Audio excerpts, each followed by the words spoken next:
So maybe this example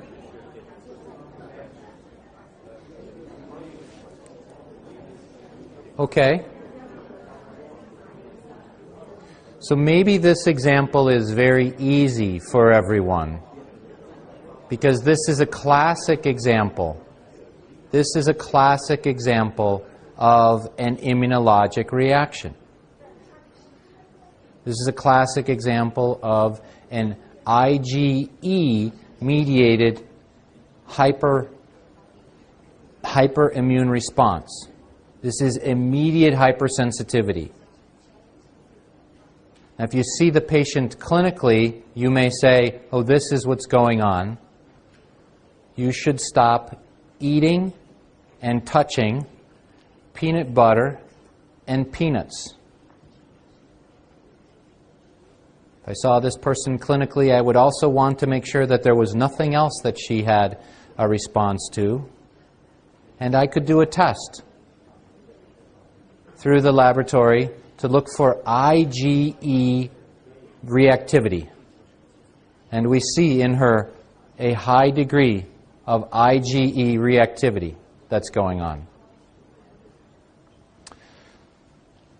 So the treatment is to avoid it. And in patients who have this, unless you are able to do some kind of specific immunologic therapy, you want her to continue to avoid that. So that's a simple example of what I'm talking about. In functional medicine, what we do is we use this idea of go to it, of gather ourselves and then begin to organize the information. What is there?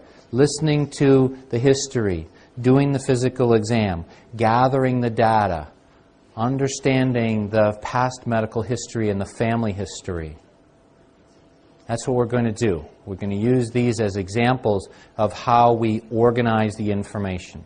So first we gather, and then we go to this 7-step plan. So for those of you who would like a protocol, when you're concerned about food, is there a problem with food? There are 7 steps to this. The first step is to ask the question, as I said at the beginning. Is there a problem with any food that this person is eating? Then we look for clues. Could it be food? Are there certain foods? It is interesting that there are foods that people tend to crave, that they want all the time. Those often tend to be the problem foods for an individual. Now I may choose to do some testing. IgE testing, IgG testing, nutritional testing, stool testing, to be able to find a clue. First testing here I focus on is immunologic testing, IgE testing, IgG testing. If the person is very sick, if they're having asthma or they're having an acute allergic reaction, I need to make sure that their symptoms are better. You cannot take the little girl who's having the anaphylactic reaction and just say, stop eating peanuts. You need to give her some medicine to help stop the anaphylactic reaction going on. So we're going to talk about how you control symptoms. And then remove the food using this elimination diet. Work to make sure there's no other allergies that are going on and help the gut and immune system to be healthy. And then reintroduce that food. So is there something in your diet that might be causing a problem? And when I look for clues, I'm looking in the history. What happens? I'm looking at the family history. Do mother or father have any problems with atopic illnesses, eczema, asthma, autoimmune diseases? Do you have pets? Are you in an environment where you're exposed to mold? Have you traveled recently? What kinds of symptoms do you have? So the listing here, symptoms of fatigue and sweating, digestive symptoms, joint and muscle symptoms are often commonly seen with food reactivity, either food allergy or food sensitivity. I can share with you that for myself, I am sensitive to gluten. Sometimes I've found when I go to another country, the gluten is different, and I'm able to eat it, and I don't have a problem. So when I came here 3 days ago, I said, well, I'm going to try some wheat. So I ate some wheat. It wasn't something that was really, didn't taste so good to me. So I said, oh, I'm not going to have too much of it. But then when I woke up the next morning, the soles of my feet ached when I put my feet on the ground, which has happened to me before when I eat wheat. No more wheat since then. Wake up each day, no more pain. It's a simple little symptom that tells me, oh, this is a problem. Sometimes I can use it as a signal to say, oh, there was wheat in some food that I ate yesterday that I didn't know. For instance, things like soy sauce have wheat in them. So there are many different kinds of symptoms to look for, and we go through swelling, edema. Migraine headaches are commonly seen with food allergies. When I have someone I'm working with migraines, I'm focusing on food allergies first, and food sensitivities first and foremost.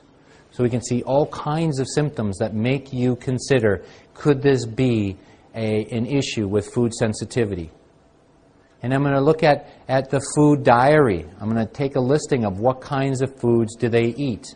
And in that food diary, I'm going to be looking for, do they take things like alcohol and caffeine that can cause problems? Do they have the most common allergens, as we'll see, milk, eggs, corn, soy, peanuts, shellfish? These are things that people have the most reactivity to. Again, further symptoms that are present there. And as I gather this information, I'm going to tell back the story to the person and say, I believe what's going on is that there are some foods that you're having a sensitivity to. I'm going to consider some testing, and I'm going to put you on an elimination diet in order to be able to see which specific foods are the problem. So when we talk about testing, I'm going to talk first about skin testing and serum testing. And then I'm going to talk about other kinds of testing, such as nutritional testing, that can make a difference.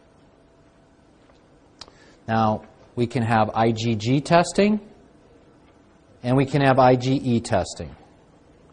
IgE testing, skin testing, is a simple way to be able to do this.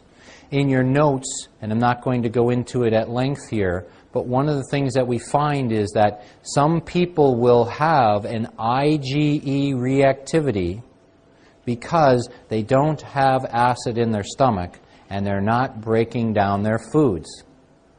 If they are on a proton pump inhibitor, they're more likely to have an IgE reaction with skin testing.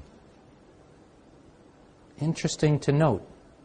So skin testing can tell you if there's an allergy.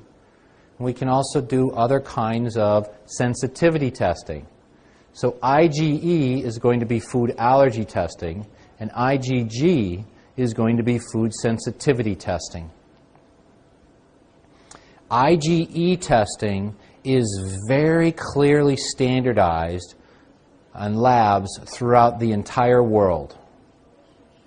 There's a gradation of the degree of food allergy that goes on. In this specific example, using a Pharmacia ImmunoCap platform, we see that there are low levels, mild, moderate, and severe, highly likely.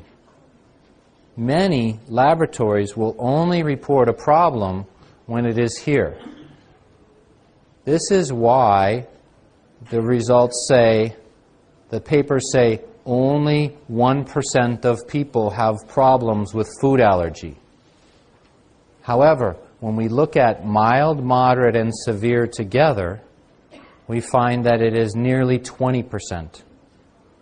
And when you have the person who is having a mild problem with an IgE reaction to a food, and you take them off the food, they feel better. So it is worth evaluating the IgE. Now with IgG, where we see there are different degrees of reactivity that go on, this test is not as well standardized because the antigens that we measure against are not standardized in every laboratory around the world. So you need to work with a reliable laboratory if you are going to be doing IgG testing. Some people will not do the elimination diet and remove foods and then challenge again. Instead, they will do a serum blood test to look for IgG to be able to say, these are the foods that the person has a problem with. The gold standard is the elimination challenge diet. If you can't do that or the patient's not able to do that, an IgG test to look for food sensitivity is a reasonable option to use. Now I'm talking about food sensitivity, and I've spent a little time talking about food sensitivity to wheat. I don't know how you call this in Chinese. In the US we call it a sticky bun. There's very much a lot of sugar in wheat. So let's talk about wheat. First we'll talk about celiac disease. I mentioned celiac yesterday in my conversation, and we find that in the US, 1 in 100 people have celiac disease. 15 years ago, that number was 1 in 200. 30 years ago, that number was 1 in 400. Some of the reasons that that number is changing is we're better at diagnosing the problem using what's called a TTG, tissue transglutaminase test. Very useful test for being able to determine who has celiac disease. Again, in the US, 90% of the people who have celiac disease do not even know it. So this is a major autoimmune disease that goes on in the people who, as I spoke of yesterday, have the genetic predisposition, HLA-DQ2, HLA-DQ8. They need to be on a gluten-free diet, and they need to be on that gluten-free diet, as far as we know, in 2013 for the rest of their life. Now, there are some interesting data that says the enzymes in the gut will help to break down gluten so that it's not a problem. In fact, in this study, which was done in PLOS1 recently, and other studies done by the Italian groups indicate that they can give people with celiac disease a muffin with VSL3, a probiotic that contains the 11 enzymes necessary to break down gluten, and patients don't have symptoms. So it's fascinating that there is some things that we can do, and some of the change in celiac disease may relate to the changes in the gut flora because the gluten is not being broken down in the gut. So there's a relationship between all these things. But now there's this continuum of celiac disease where some people will have symptoms, some people will not yet have symptoms, but it is all within the group of people who are genetically predisposed to it. That is celiac disease. That is completely different from the group of people who have gluten sensitivity. Many, many people, as I said, 10 to 20% of the people in the United States, and I work with the American Gastroenterologic Association and participate in the Global Digestive Disease Week, where we have GI doctors come from all over the world. And that is what they are saying. 10 to 20% of our patients have some kind of gluten sensitivity that's going on. And when they have gluten sensitivity, they're not just constipated and diarrhea with abdominal pain and bloating, but they also have foggy brain. They can't think clearly. They're tired, fatigued. They have headaches and joint pain from gluten sensitivity. This is the IgG phenomena that I was talking about. But as of today, we do not have a good diagnostic test to determine if someone is sensitive to gluten. The only way to tell is to remove gluten from their diet for 2 to 3 weeks period of time and then add it back and see how they feel. That is the only way to be able to tell that for sure. There's an overlap of symptoms. If you have someone who you're not sure of, or who you do this to and they are sensitive to it, be sure to check for celiac disease, which is the more severe version of it, to make sure they do not have that. Because in the people who are gluten sensitive, you can remove the food and help support their gut, and they will do okay. In the people who have celiac disease, they need to be off of gluten for the rest of their life. And as we see from this data here, even things like an anti-gliadin antibody are not helpful. Only 50% positive for gluten sensitivity. So we do not have good testing to figure out gluten sensitivity. We do have good testing to figure out celiac disease. So let's go to another case. And sometimes I have people get together in groups to talk about this, but I'm going to go through it more briefly myself. So a 52-year-old male. He's healthy, he has some eczema, aching joints.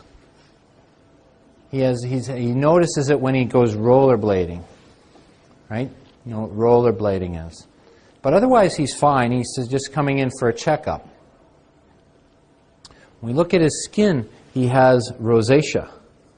Rosacea can be an autoimmune or an immune-mediated phenomena. He's got thickening of skin, hyperkeratosis. The skin is dry.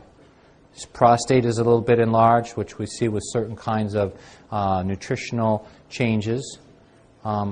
His knees are tender, as well as his ankles and his distal and proximal interphalangeal joints. He's got tenderness, but he doesn't have any kind of effusions. So there's just a little bit of tenderness. So we would say that he's got some kind of arthritis going on. Some doctors would say this is a form of autoimmune disease. They would look across a whole spectrum of rheumatoid factor or citrullonated protein or ANA, various kinds of tests for autoimmune disease, which would do nothing more than label him, and then they would put him on an anti-inflammatory or a steroid or an immunomodulator. He's really not feeling too bad, but what is going on here?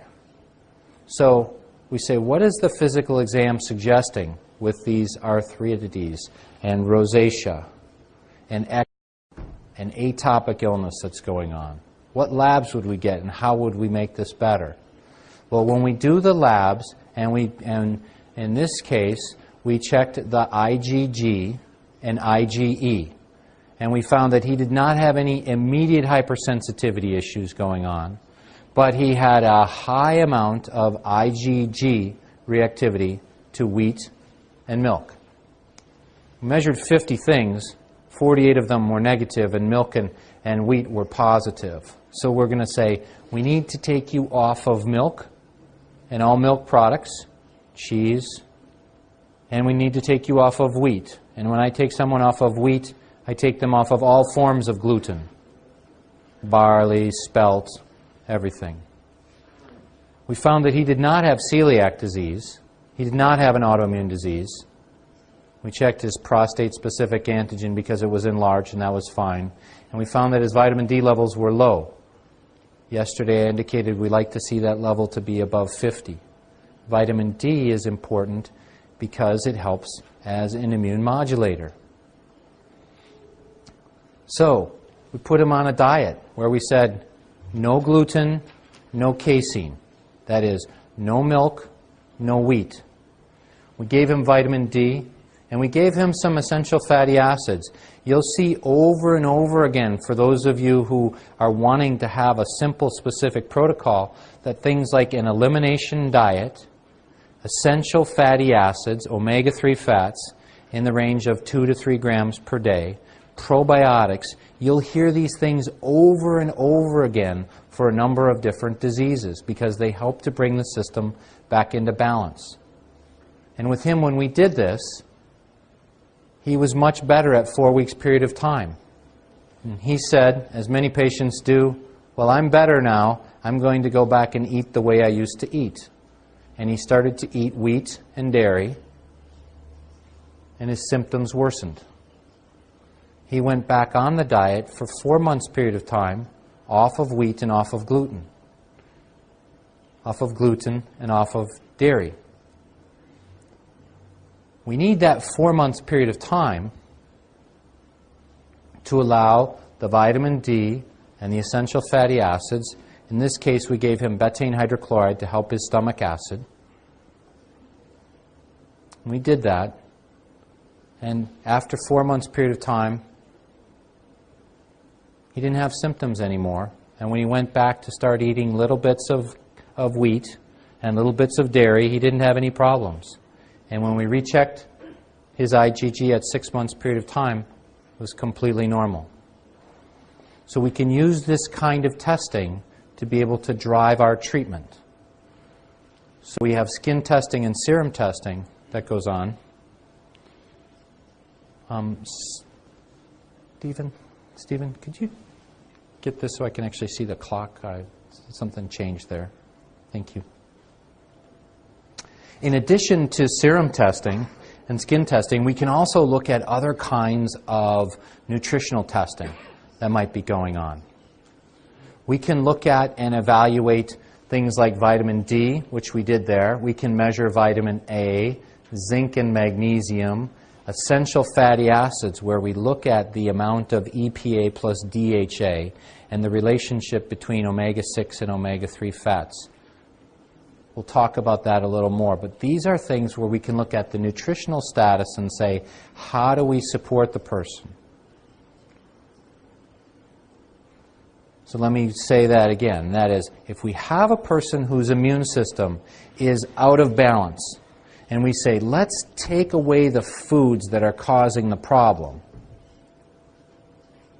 We take away those foods, what we want to do is we want to get the whole system back into balance. And the way we can get the system back into balance is by looking at the nutrients, the vitamins that they need, looking at the omega-3 fats and probiotics in their gut flora to bring that back into balance. Once we've brought them back into balance, we can give them back those foods in small amounts and they'll be fine. They'll not continue to have problems. So in addition to nutritional testing, which we will have Dr. Ho talking about some more this afternoon, we also can do other kinds of specific testing, or we can do genetic testing to evaluate. What we can do immunologic testing, such as the allergists do. We can even do simple physical exam things like a peak flow, where you have the person breathe in and blow out as hard as they can. Peak flow can tell you, is there any bronchoconstriction that's going on?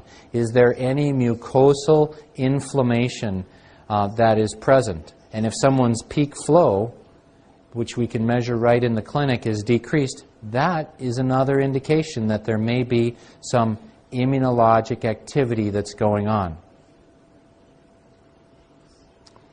So sometimes we have patients who come in who don't have any ability to do testing. So what would we do then? And how do we choose the diet, the supplements, and prescriptions that might be needed? So here's an 8-year-old boy. He comes in with severe asthma. It started when he was 1. His parents were getting divorced. He's been seen often in the emergency room. He's on 7 different medications at this point in time. And he's got a family history. His mother has asthma as well. So when we look at the functional medicine matrix, we see antecedents, triggers, and mediators. He was on lots of antibiotics. He was not breastfed.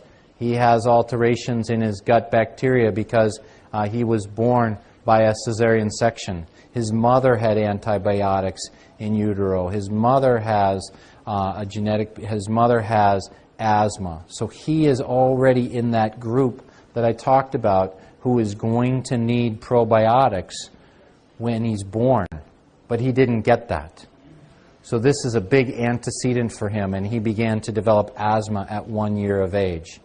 We see that, we know that since there's so much inflammation that's going on, that his omega-3s, his anti-inflammatory cytokines, are diminished. He doesn't have enough of them. We can see that because he has asthma, we know that because he has asthma, that he has permeability in his mucosal membranes that are going on. So we see a number of different possibilities that are here. And what we want to do, again, if we want to have a protocol when we see someone, we say, well, the first thing to do is an elimination diet. And the top two problems are wheat and casein. Dairy and wheat. Now we want to help his gut to do better, so we're going to give him probiotics that he's needed and omega-3 fatty acids. And we're going to give him some nutritional support by making sure that he's got vitamin D, which is an immunomodulator, and a good multivitamin to make sure that he has the B vitamins, magnesium, and zinc that are necessary. So this is what we did for this individual. We did an elimination diet where we said no milk, no gluten, and no processed food. You have to eat, you cannot eat any food out of a can. You have to eat fresh food. This is another way of helping support nutrition by eliminating fast food and processed food and making sure it comes from the earth, the foods that are eaten. We gave him VSL-3. This is a probiotic that is made up of 4 strains of Bifidobacter, 3 strains of Lactobacillus, and Strep thermophilus in very, very high doses. So this, I would say, was being very aggressive with the probiotic, a very, very strong probiotic to give him.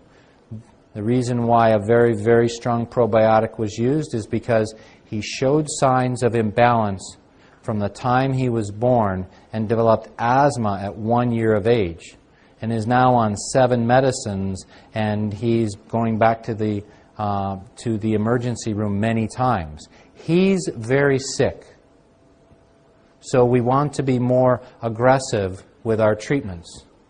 But we also want to try to have him be off of or move quickly away from, especially the steroids that can have a long-term effect. So this is what we did. This is so here we see in general, this is the big picture, and then these are the specifics. VSL-3, fish oil, black currant oil, and cod liver oil, and then a multivitamin and vitamin D.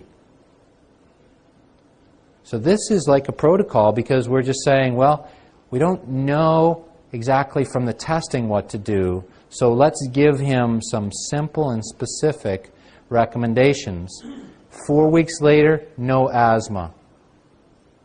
Father and his teacher say he's got more energy. After 4 weeks, we start weaning him down on the VSL. So we're able to take our time, we are able to be aggressive initially and then to back off in what we do. And then we want to track our assessments and see how well we're doing.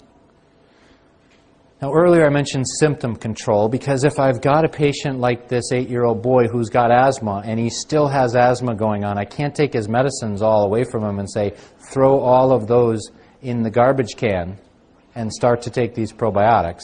I have to make sure that he's still doing okay.